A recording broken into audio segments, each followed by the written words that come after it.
Fala pessoal, tudo bem? Seja bem-vindo a mais um editorial aqui do nosso canal. Preste atenção, se tem uma coisa que você já entendeu aqui comigo nesse canal, é que a política não é para amadores. E para a gente poder enfrentar esse sistema político, esse regime instaurado no Brasil, tem que ter muita técnica e estratégia. Pois é, e isso é necessário. E às vezes, as medidas que são tomadas em confronto ao que eles fazem, ou seja, o contra-ataque, é muito efetivo e atinge direto na veia do inimigo. Quer um exemplo? Vou trazer para você agora. Você sabe que o STF já formou maioria e vai derrubar o indulto contra o Daniel Silveira, um indulto constitucional, legal, e o STF vem considerando inconstitucional. A própria Procuradoria-Geral da República falou que é legal, que é constitucional, é um ato político e direito do Bolsonaro dar esse indulto a Daniel Silveira. Mas mesmo assim o STF quer derrubar. Olha só o contra-ataque da oposição. Depois de Silveira perder indulto, oposição quer caçar perdão de Dilma para Zé Dirceu. Pois é, para quem não conhece esse senhor aí, é o Zé Dirceu, que também recebeu um indulto presidencial pela Dilma Rousseff. A grande questão e a grande diferença que nós precisamos citar aqui: José Dirceu recebeu o indulto por ter falado besteira contra o STF? Não. Ele é alvo do mensalão, roubos, e mesmo assim teve perdão, indulto da Dilma. E valeu, o STF achou que estava tudo bem, tudo legal, tudo ok, constitucional. Agora contra Daniel Silveira, não. Daniel Silveira falou besteira contra o STF. Não merece indulto. É simples assim. Com exceção de Cássio Nunes e o André Mendonça, todos os demais votaram pela cassação do indulto. Repito, legal e constitucional. Só que agora a oposição vai dar a resposta. Se o de Daniel Silveira não vale, o do Dirceu também não tem que valer. E será que rola uma volta para a cadeia aí? Seria interessante, né? O deputado federal José Medeiros, que é do PL do Mato Grosso, pediu à Procuradoria-Geral da República que, se caso o STF decida suspender a graça constitucional dada ao ex-presidente Jair Bolsonaro ao deputado Daniel Silveira, o órgão também peça que a corte revise o benefício dado em 2015 pela então presidente Dilma Rousseff ao ex-ministro da Casa Civil, José Dirceu. Faça-se a justiça. Isso sim seria justo.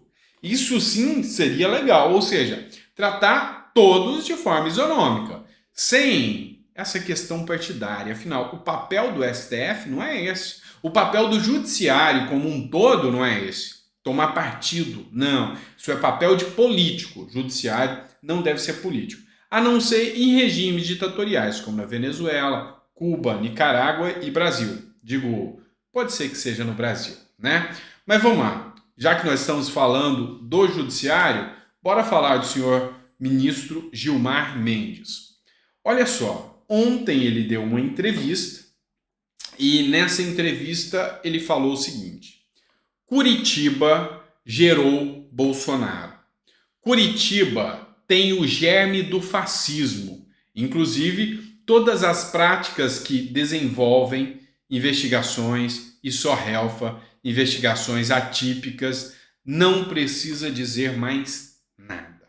Essa fala foi proferida ontem pelo ministro do STF, Gilmar Mendes.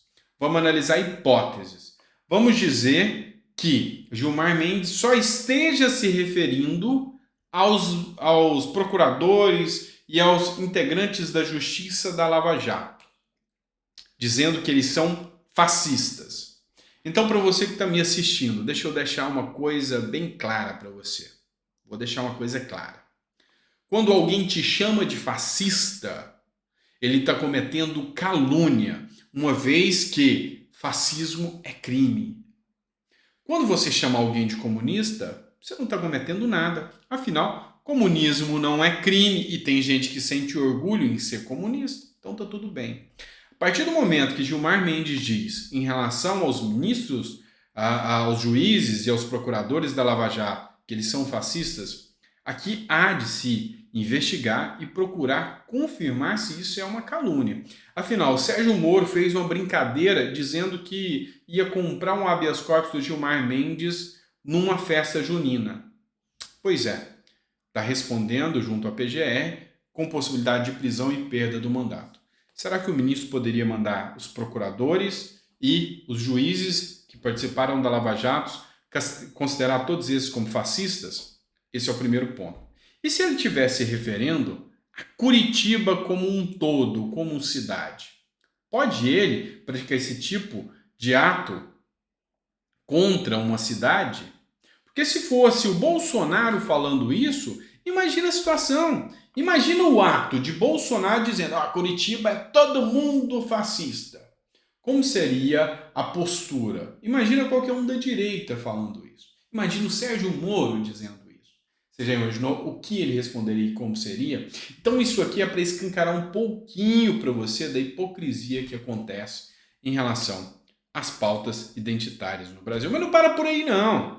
O ministro do Supremo também escreveu o seguinte: a denúncia contra Lula era combinada com Moro, diz o ministro Gilmar Mendes, repetindo suas críticas à Lava Jato. O Deltan Dallagnol teceu muitas críticas em relação a essa fala de Gilmar Mendes, mas não tem nada condenando o Moro, não tem um trânsito em julgado e nem nada disso. Pode o Gilmar Mendes, nesse caso, proferir essa calúnia contra Moro e a PGR não vai pedir nem a sua prisão e nem a perda do mandato, nem o impeachment? Pode isso? Pode isso. Ou seja, nem a perda do cargo, né? No caso que ele não tem mandato, acha que tem, mas não tem. Poderia isso acontecer? Não. Por quê? Porque o nosso Brasil não é mais um Estado democrático de direito. E não sou eu que estou dizendo isso, não. São várias pessoas, inclusive de vozes onde menos poderia se imaginar. Olha só, jornal Hora Brasília, atos de vingança. Estadão critica as decisões do STF contra Bolsonaro e seus apoiadores. A chegar ao ponto do Estadão criticar os ministros do STF é porque a coisa está grave. Um artigo recente de J.R. Guzzo, e eu tiro o chapéu porque ele está fazendo um trabalho incrível, o jornal O Estado de São Paulo critica as decisões tomadas pelo Supremo Tribunal Federal contra o ex-presidente Jair Bolsonaro e seus apoiadores. O artigo discute a recente decisão do STF de revogar o indulto concedido por Bolsonaro ao ex-deputado Daniel Silveira. Pois é, se retirar o indulto de Bolsonaro a Daniel Silveira, a lógica é que tire também do José Dirceu, você não acha? Ou fica escancarado que o judiciário brasileiro tem 2 pesos e 2 medidas? Acho que eles já não preocupam nem mais em esconder isso, né? Já está nítido e escancarado, tá certo? Pessoal, eu espero que vocês tenham gostado do conteúdo que a gente trouxe aqui hoje para vocês. É sempre um prazer poder estar aqui. Se vocês quiserem que a gente estenda um pouco mais os vídeos, coloca no comentário que a gente alcança mais editoriais e mais materiais para você, tá bom? Muito obrigado, Deus abençoe, fique com Deus e até o próximo vídeo.